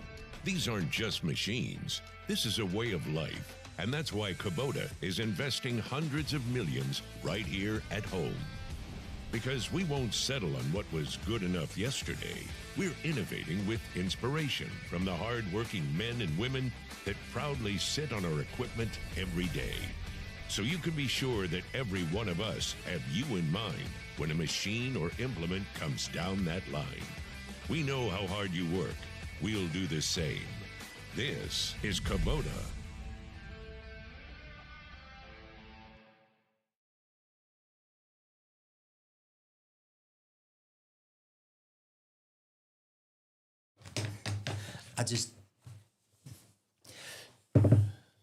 I'm used to hearing the music. I don't hear the music today, so I'm doing my own music. Here we are back on Morning Mayhem on Piper Beach Radio. Taylor and Mike. This beautiful Tuesday morning, 7:19 on June the 2nd. It's definitely June the 2nd. I don't know where May went, but wherever it is, I hope it's happy. May is history. Yeah. We want to thank Shelby Chamber. They keep us up to date on all the happenings around town. Putter Up, and also Larry Puckett Chevrolet. That's right. Larry Puckett y'all. Chevrolet got all those cars down there for They you do. to check out. And we have someone from there this morning. Yeah. She's not going to be talking about cars. She's Are gonna be you talking one of about those cooking. folks, Taylor, that likes to trade their cars every 3-4 years, or do you like to keep them for 7, 8, 10, 11 like I do? Well, I said when I bought my RAV4, I bought my RAV4 in like 2018, because it was 2016 when I bought it. I was going to keep it till the wheels fell off. And I do still have it, but I recently leased a car too. Yeah. So I'm going to have to trade it in a couple years. Yeah. But I always said that I wouldn't be that person that just went and got a new car every couple I had a weeks. friend of mine that sold cars for several years, and he told me that I was one of the exceptions who Yeah. kept their cars for a long time. He said a lot of people I know. trade them in every couple 3 years, and Some people get scared when somebody they're... does. I mean, how else do you buy a 2-year-old car, right? Somebody traded know. it back in. Mine was a rental car before I bought it. Yeah. I've bought a rental vehicle once, Yeah. a van. It was a great van. Never really gave us much trouble at My all. car hadn't either. The only thing... Except that time I ran into the back of that car and crashed at the front end. It didn't hold up very well then. That sounded like you a you problem, not Yeah, a van problem. I think it was. See, in my car, my RAV4 that I bought, it was the first thing that I'd ever bought by myself, and it still drives really good. I've never had any mechanical problems out of it, but it had a paint recall. And Yes, I know we talked about that. Yes. You have a And then a two-tone vehicle. hailstorm. Yeah. But it's on the list to be fixed at the trade school for Oh, them I to think you practice mentioned and that work too. on it. Yeah, exactly. Get a little experience So I'm out there. excited. Was out of trade school last summer for a little bit, last spring, a year ago last spring for a little bit, and they had a bunch of cars out there, and the guy told me, he said, "Yeah, we're gonna work on all of them eventually." Yeah. So if you can get on the list, I guess, Yep. or whatever. I don't know what you had to do Yeah, Bailey called up there, and we're on a list. So exactly, and there's all said kind of that it things that should they be this work on. school You know, year. mainly, it's like body and paint. Yeah. And that's what we're talking about there. That they're able they'll to. get a lot of practice. Yeah. It's fun. Poor thing. Do you know how they repair? There's a couple methods that they use to repair hail damage. Do you have dents in it? Like Yes. little, okay. There's a couple ways to Unfortunately. repair that without having to replace a panel. Really?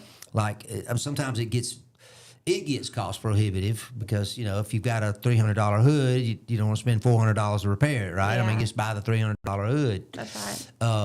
But the old method was using ball bearings. Like they had this special tool somehow that would fit over, and it would have these ball bearings, and you just literally rolled them over it.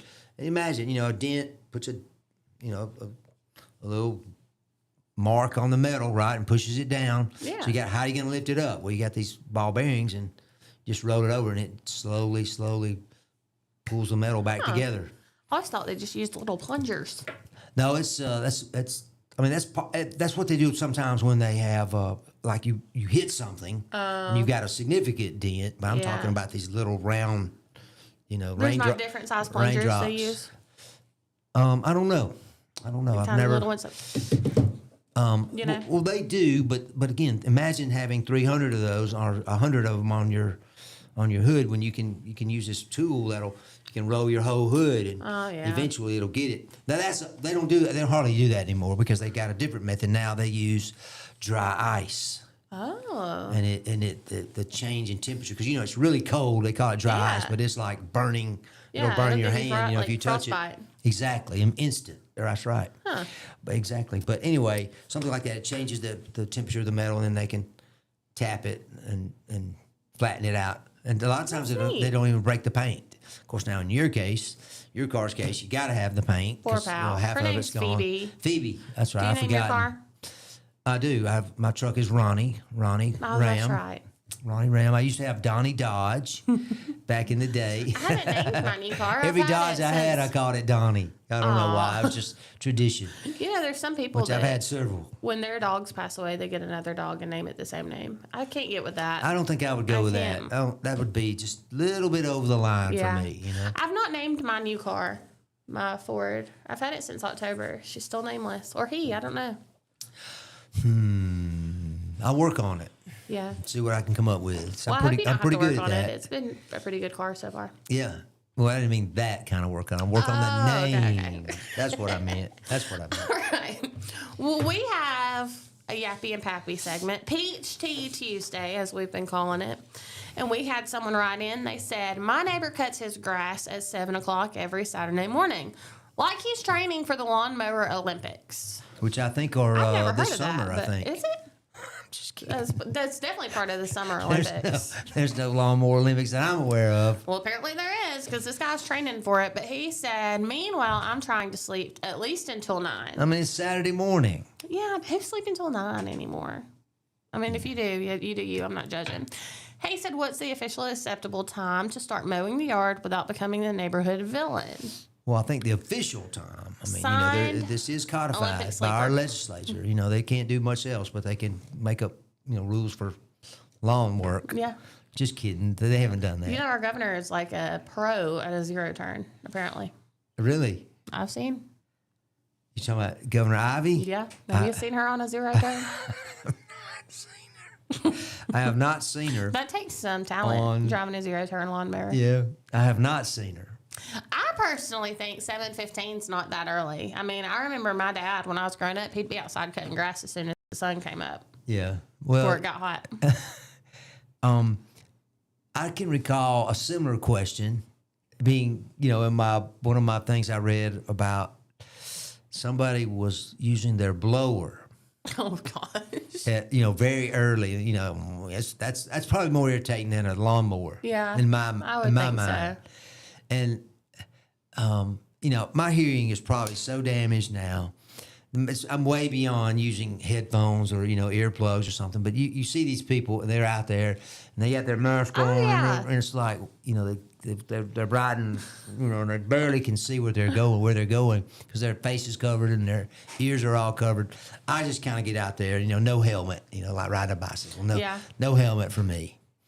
Well, when you cut your grass, what time do you cut your grass? It just varies. Right now I've got a guy cutting our grass. Yeah. Because I'm doing something every day and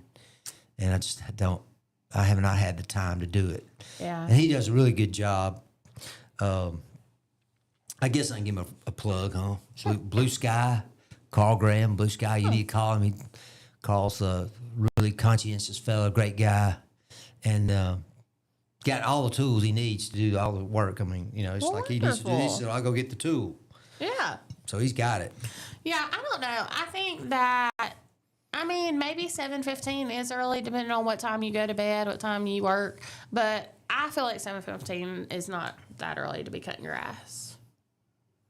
I don't think it's that early either.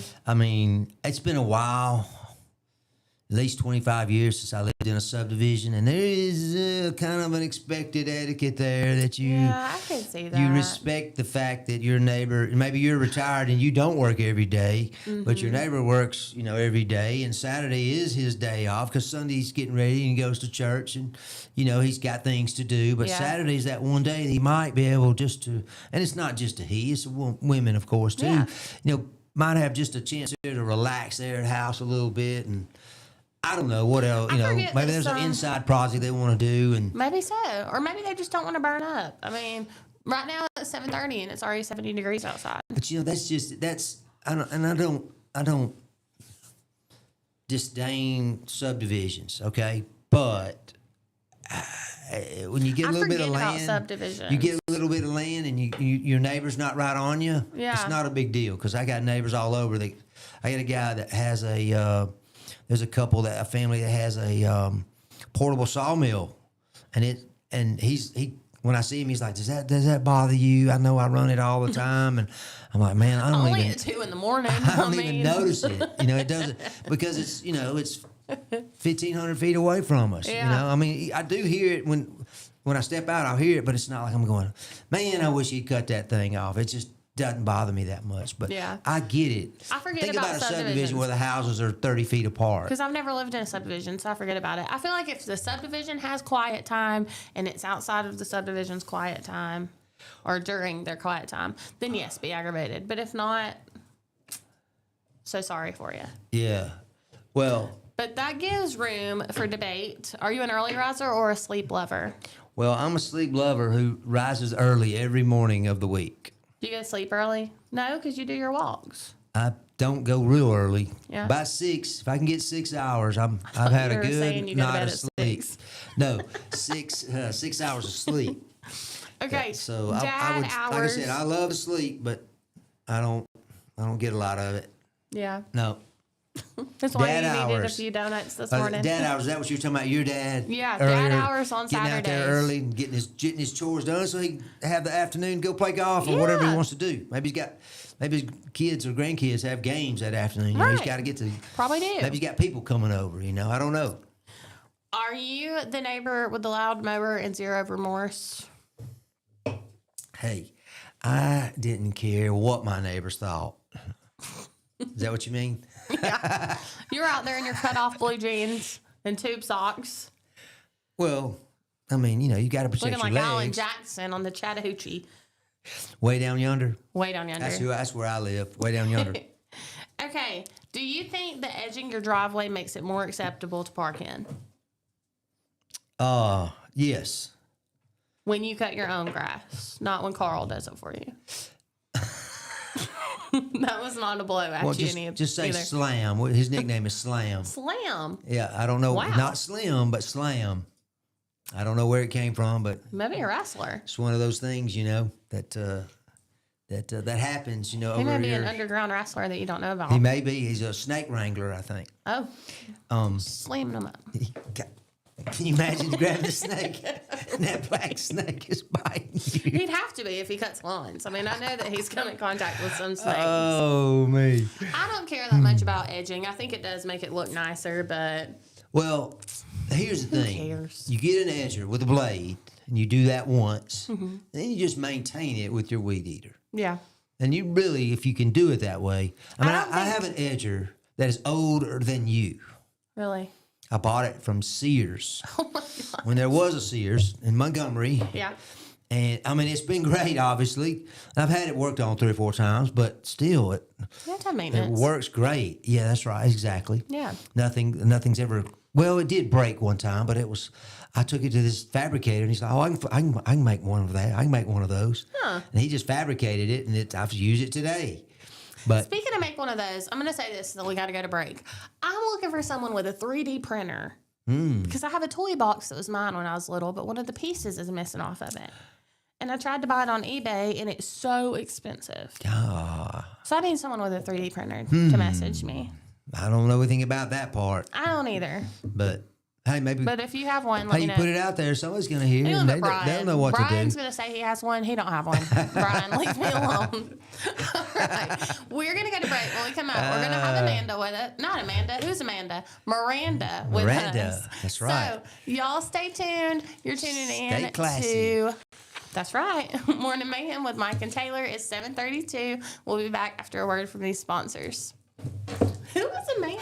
Looking for the perfect way to unwind, compete, and have fun with friends or family? Then Putter Up Pelham is your next destination. Whether you're a mini golf pro or just out for a good time, Putter Up offers a one-of-a-kind indoor putting experience with custom effects lighting, sounds, and robotics at each hole, plus automated scoring and a virtual caddy to guide your game. And our ADA-compliant courses include special putters for individuals using wheelchairs or walkers, so everyone can join the fun from ages 4 to 100. Rain or shine, day or night, it's always game time at Putter Up. Come for the fun.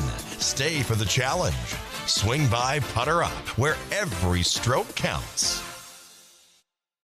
Traditions come and go, but excellent service and compassionate care are benchmarks in any era. That's what Ellison Memorial Funeral Home is committed to providing you, whether through the pre-arrangement process or seeking services at your time of loss. Ellison Memorial offers a noticeable level of care and attention to detail. Others do not. So before making a decision based on yesterday's traditions, experience the Ellison difference when it comes to your loved one's final arrangements. You'll be glad you did. Call us today at 205-280-4600. Ellison Memorial Funeral Home, setting the new standard in local funeral service excellence. We are always here when you need us. Underage drinking is deemed by many adults to be a rite of passage. Parents who host parties for youth may think they are being protective, but they are actually putting their youth at risk of physical and social consequences. Know the truth. Underage drinking and social hosting is a bad mix. For more information, contact Central Alabama Wellness, 205-651-0077, or visit centralalabamawellness.org.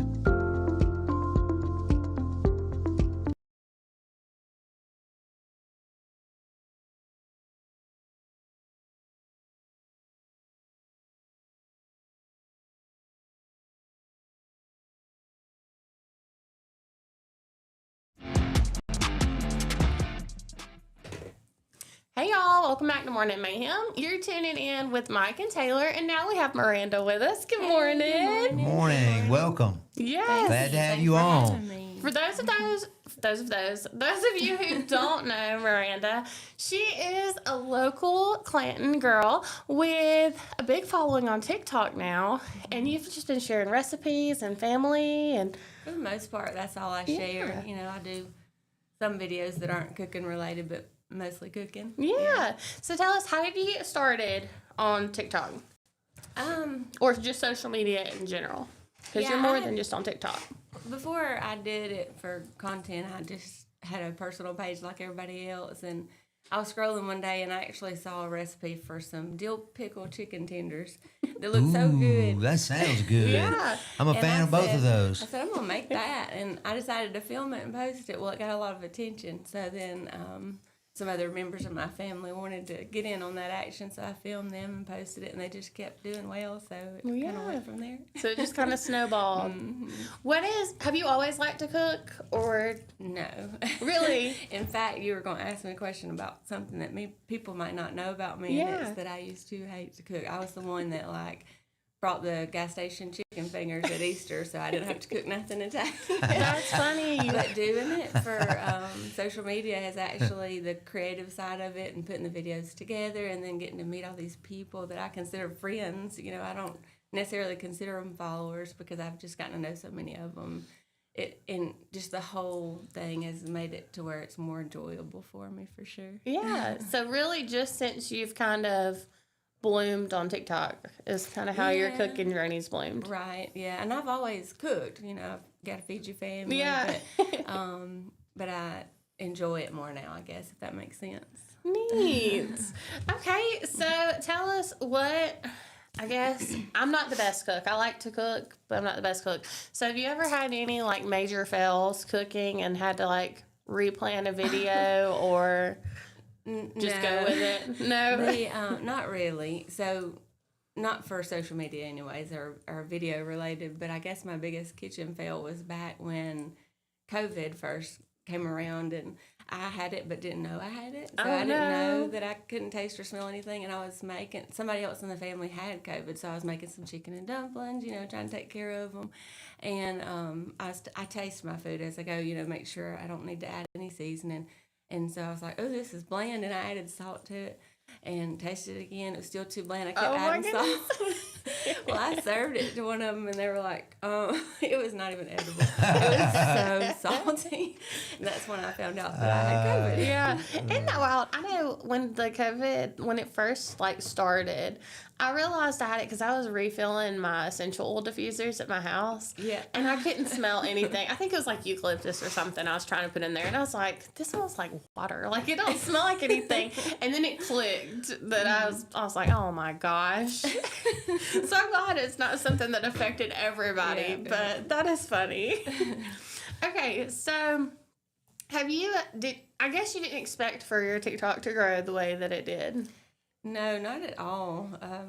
But I've really enjoyed it, just the getting to know people, and I feel like I got friends all over the place. You know? Yeah. Literally And you've all over the world, huh? You've been to different states and met people through have. TikTok. Yeah, I went to Louisiana before and met some of my creator friends that I've always watched even before I was a creator. And it Yeah. was really nice to meet them.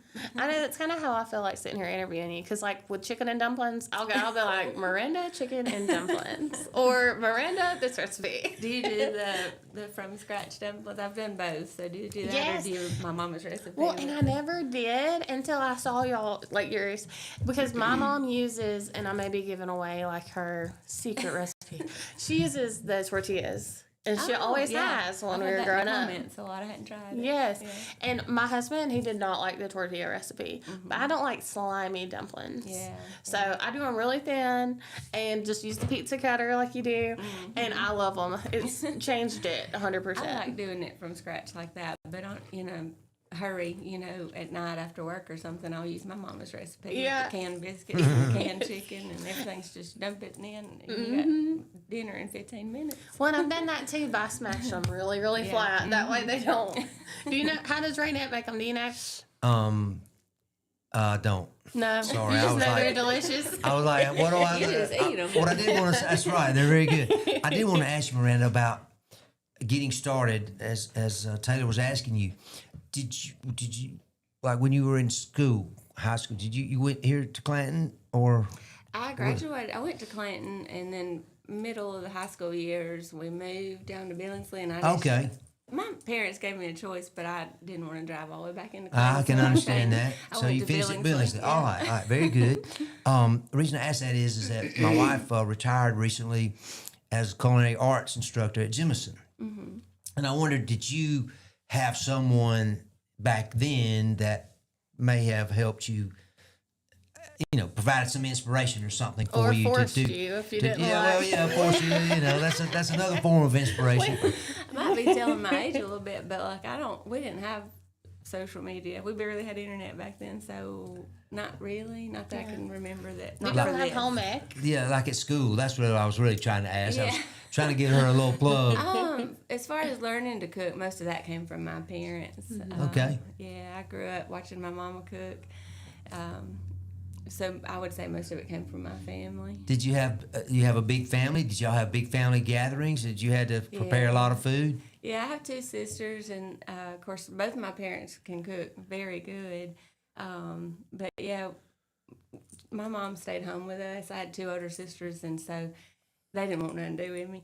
So I was right up under Mama all the time, and so I would always be in the kitchen with her, watching her cook, and Daddy too. But the funniest story I can remember from when I was little like that is I'd be in the kitchen, what you doing now? What you doing now? Probably getting on her nerves so bad. But one day she said, I'm about to put flour in this grease. I'm going to make some gravy. And I was like, I disappeared, and she probably wasn't paying attention to where I went. Well, next thing she knows, I'm back in the kitchen with a wad of flours, dirt and all, and I threw it in that grease. Oh my goodness. Oh, And she was like, what are you doing? different flour, huh? I said, I'm putting flowers in your grease. Oh my goodness, that is a funny. great story.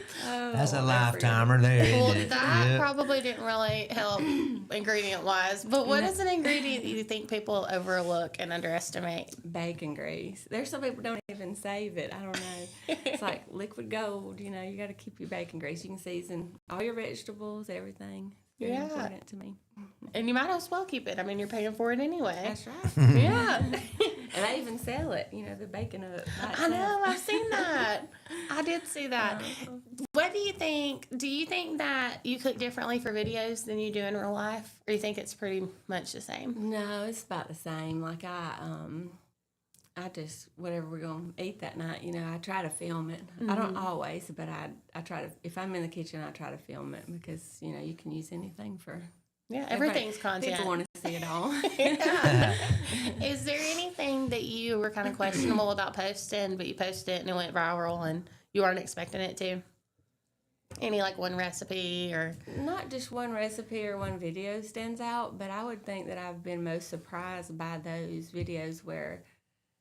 I guess because people have gotten to know me, and like I said, they want to see it all. So the lunchtime videos, I can just be sitting in the car eating French fries and talking to the camera, and you know I get a lot of comments on those unexpected, like, oh, I feel like we're best friends on FaceTime, you know. And so people like that kind of stuff, and I didn't really think that would do very well, but it seems to. Yeah, I know people love to feel like they actually know you and like y'all are friends. Yeah.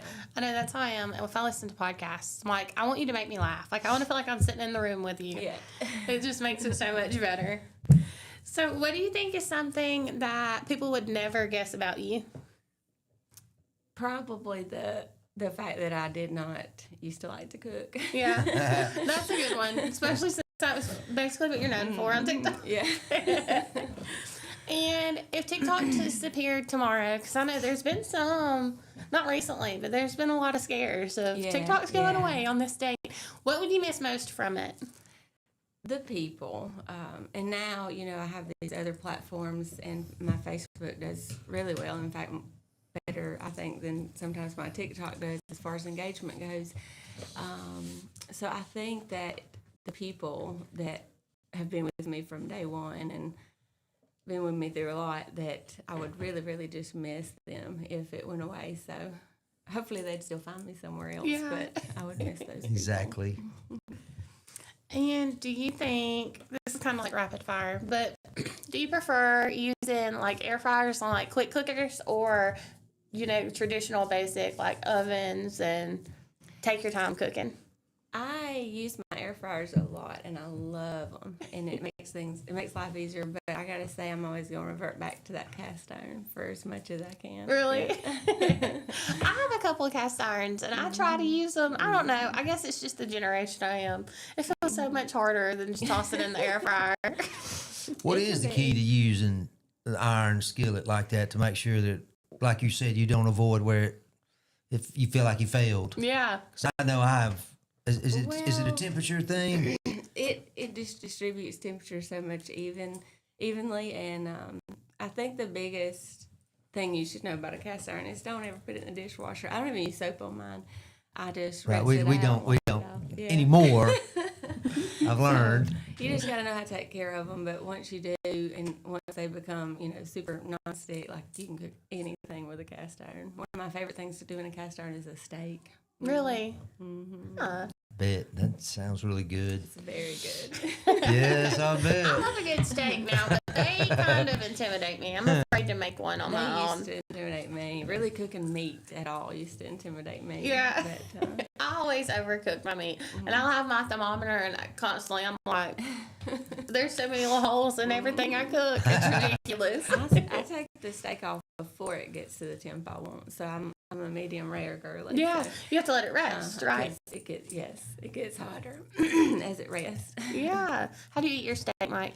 Uh, You're a well done type of guy, aren't you? I used to do. No, I'm not. But I used to do medium rare, and then I up to medium. I don't know. I think I had some medium rare steaks that were rare, and Yeah, I didn't really sometimes like that. At a and I restaurant, so I make sure that I get it done a little more and hope that it's pink. Yeah, that's what I've started doing at restaurants. I'll order medium because you never know. It's kind of like a gamble when you order medium rare. Right.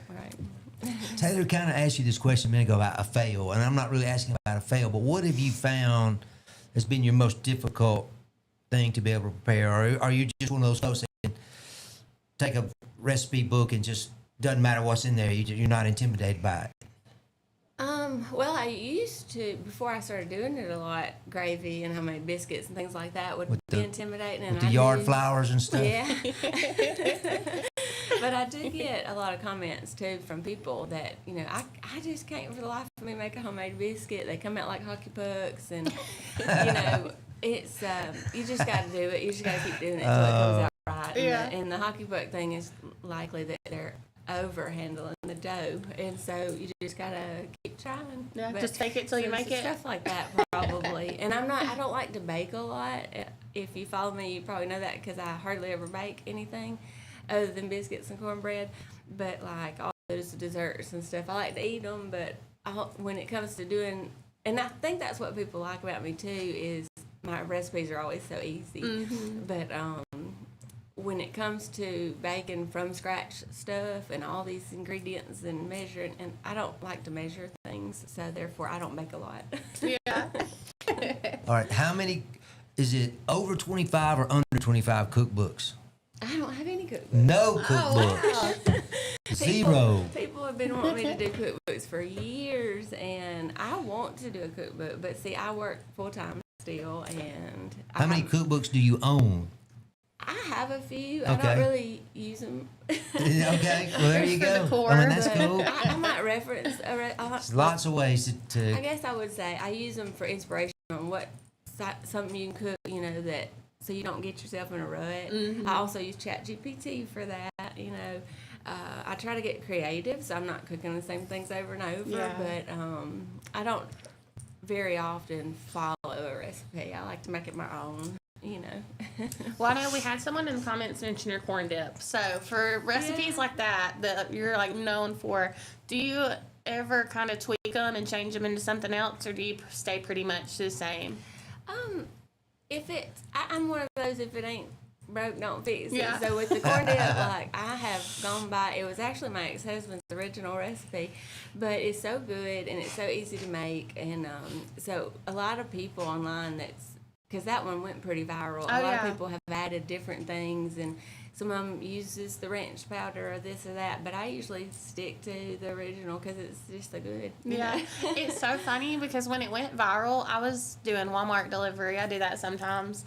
And I swear everybody in Chilton County was buying stuff making corn dip. Yeah. Because I want to say at least 3 out of 5 orders I had was the stuff for corn dip, and they didn't have it at Walmart. No, the Mexicorn was selling out. Yes, all it over was the like place. empty shelves. How about that? Some man I knew, I can't remember who it was, but he was like making corn dip, and I was like, somebody is. I'm trying to buy their groceries for them, but When that Courtney Cook went viral recently on social media with the viral baked potatoes with the Yes. cheese stuff in it, and baked potatoes were selling out all Yeah. over the place. It reminded me of the Mexicorn. it was funny though because it's like I knew it wasn't just here in Yeah. town, Oh, no. but for it just to kind of stem from Clanton, I was like, that's so wild. Have you tried the potato and cheese? Yes. And Did I you like it? Yes. Me and Kate and my son, we both love it. See, I haven't tried it. I can't really. You I gotta don't get know. the right kind of cheese though. It's like a soft, real soft cheese. Yeah.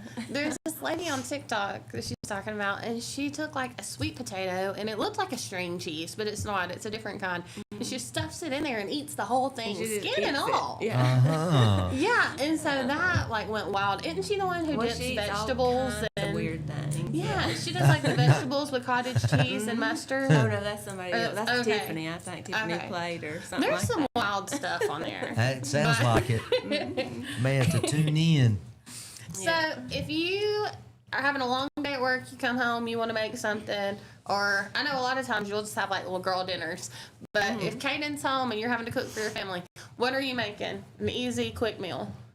Well, one of my go-tos is my mama's version of chicken and dumplings because it is so easy. It's just the chicken broth and she puts a can of chicken, a can of cream of mushroom, and then pinches off the little, those little canned biscuits, pinches them off after it gets to a boil, and you're eating in 15, 20 minutes, you know, and so and it's so good. Yeah, your mama's chicken and dumplings have been mentioned in our comments already. Yeah. So and the that's someone stringy else's ham. favorite Oh, the too. stringy ham. Yes, Now, that's not I've a quick wanted to thing make because you got to it, but bake I it for a haven't long yet. time. Everybody loves the stringy Yeah. ham. It's just pulled ham. You don't cut it, but it's just a baked ham, and that's actually one of my most requested recipes. That's And funny. it's not even really a recipe because it's a bone-in ham, and I don't do anything to Yeah, it. just I put it in there. cover it and put it in. But it's, When you people posted love it and I first saw it, I was like, I hate slimy ham too. I can't I don't like stand that, it. yeah. I want it to be dry. Like, Yeah. Well, and even mine, it's not dry. It's just it's pulled, and so it's not got that sponginess. To it. I don't. Yeah. That's what I mean. Like, I don't want it to be dry, like crusty. Yeah. But like that's where it almost feels like it's gonna hold water. I don't like And it. it's so salty and delicious right by itself, and that's why I don't do the brown sugar and pineapples and all that stuff because it tastes so good by itself. And I always take the leftovers and put them in little Walmart bags. I've been known to, if I'm going on a road trip, I'll get one out of the freezer and put it in my purse. And by lunch, you know, if I'm still driving, it's thawed out, and that's what I eat in my car. There you go. There you go. Well, where can everybody follow you? And because we know you're on TikTok, but you're also on Facebook. So how can we find you? Yeah, I'm on TikTok, Facebook, Instagram, and YouTube. I don't do a lot over there yet, but you can find me on my website, all the links, because I have so many fake pages and people stealing my videos and posting them under different accounts. So the best way is to go to my website. It's www.mirandastayclassy.com, and all the links on there will take you directly to the right page. Yeah. And then you also have another family member that's on TikTok right now cooking. Yes, my daughter Haley, she's kind of started her own cooking channel. She's on Facebook and TikTok. She hasn't got to the other platforms yet with it, but she's really doing good. Yes. Yeah. I know to find her page, a lot of times I'll go to your page because hers Yeah. is, it's Haley Cooks, but it's got lots of Y's and I think lots of S's. Yeah, I'll Which- have to put her link on my website too. Yeah, so, which TikTok makes it easy because if you just type in Haley Cooks, a lot of Yes. times it'll pull it up. But you see, and you're about to take on a new venture. yeah, Thanks she's to about to her. she's about to make me a meemaw. Oh, how when about is that? she due? Congratulations. It's not long Thank now, is it? you. She's due the first week in August. Oh, I know. We were talking about May flying by, and it'll already be in the second week of June. So basically, Yeah. she's gonna be having her baby tomorrow. If Yeah, you're August will be here very Yeah, soon. now That's time right, flies. exactly. She So, is ready. what is it you think, Miranda, about your show and your videos and your things that you post that people are so drawn to it? What is it? I mean, you obviously are a very nice person, very humble. It's pretty apparent to me. That's the way I see it from 15 minutes sitting here with you. But what do you think about it? I mean, Well, the feedback I've received is a lot of they either like to hear my voice, like they like the way my voice sounds. It makes them feel calm, and I actually get that. That's one of the most surprising to me comments, but I get it all the time. Like they can have a real anxious day or be stressed out, and they'll go to my page and just listen to my videos. It's because my voice calms them down. how about that? But they like my voice and they like my, I guess, personality, and and that's part of the Stay Classy name. But and I get that straight from my parents. The Lord blessed me with two amazing Christian parents that gave me such a good example growing up. But the way even that I handle like a rude comment, or they don't get anything vulgar, they don't get cussing and all that on my page. You're saying you stay classy. I stay classy. There you go. It's really hard especially on TikTok, because I feel like people are such open books that you'll be watching. They're like, wait a minute, like what? Where is this coming from? So it is refreshing to know, like when we click on your page, that it's not going to be just. You never know what you're going to get. And you don't usually get a lot of drama on my page. I usually nip that pretty quick. Yeah. Well, let's do a quick fire round to close out All right. the show. So, do you prefer sweet or savory? Mostly savory. Okay. Store-bought or homemade? Homemade. Spicy or mild? Spicy. Breakfast for breakfast or breakfast for dinner? Breakfast for dinner. And what is your favorite fast food? Oh gosh, that one's hard. I'd say probably Arby's, sometimes Taco Bell. Really? Yeah. That's two of my favorites too. And my husband gets so tired, which in Clinton we don't have a lot. No. And he's like, really? I just don't eat fast food a lot, but when I do, you just take your ham with you. Yeah. Exactly. Take it out of the freezer, like you said. That's a great I eat idea. leftovers a lot. Yeah. I know, Mike. Are you on TikTok? No, I'm not. Other than what we do through the station. Yeah, there's some stuff that she'll make at work, which I'm not judging you, okay? But I'm like, I bet that smells terrible. Like, if I'm being honest, I'm like, eggs at work. Do you ever have any complaints by your coworkers? No, my office is pretty isolated back there, so I wondered because I'm like, she is bold. Salad at my desk. Oh yeah, I didn't know mixes if you up would some wild share stuff. with your coworkers. I had tomato cracker salad not long ago. It's just mayonnaise, tomatoes, crackers. That sounds really good, just the way you said it. Yeah. But I figured, I'm like, there's no way. Like, she has to have some kind of air fresheners or something. I did. Well, you obviously have lots of fans who love you and love your shows and your videos, and like I said, I can see why. Yeah. I mean, I don't even look at TikTok. I mean, no offense to anybody. I But just he's don't. trying to get on up there on TikTok. Yeah, I'm trying to. He's trying to get TikTok famous. Yes, be sure and catch me on whatever. Whenever I come up I don't with even know next. what to. I don't even know how to advertise it. But anyway, it's refreshing to see at least some of your fans who are writing and making all these nice comments about you and how So sweet. how they're inspired just by your your recipes and food. And of course, we know that brings people together. Yes. And obviously you're very good at it. So we're so glad that you came on the Thank show you. today. I'm so glad Yeah, to be here. I know. Yeah. It's been a long time coming. We've been trying to. That's what I told Baden. I think since I've been here last June, I was like, we need to have Miranda on because I'm always like, you're always on my mind because of TikTok and because you're in my algorithm. And so we're so glad to finally have you on. Oh, thank y'all for having me. Thank you. We really enjoyed it. So I guess we're going to close it out. It's coming into the 8 o'clock hour. So just about everybody's getting to work. We're woke up, had our coffee. It's June the 2nd. It's supposed to be rainy this afternoon, but it's still pretty mild. Yeah, hopefully this the morning. storms. It'll just be rain today rather than we had quite a few storms yesterday was the first weather alert day. Goodness. So Yeah, and we were without power for about 7 hours. Yeah, it got pretty bless rough. it. Yeah. it did. But y'all definitely go to Miranda's link. Check her out if you haven't seen her already. And tomorrow we will be back for Wednesday.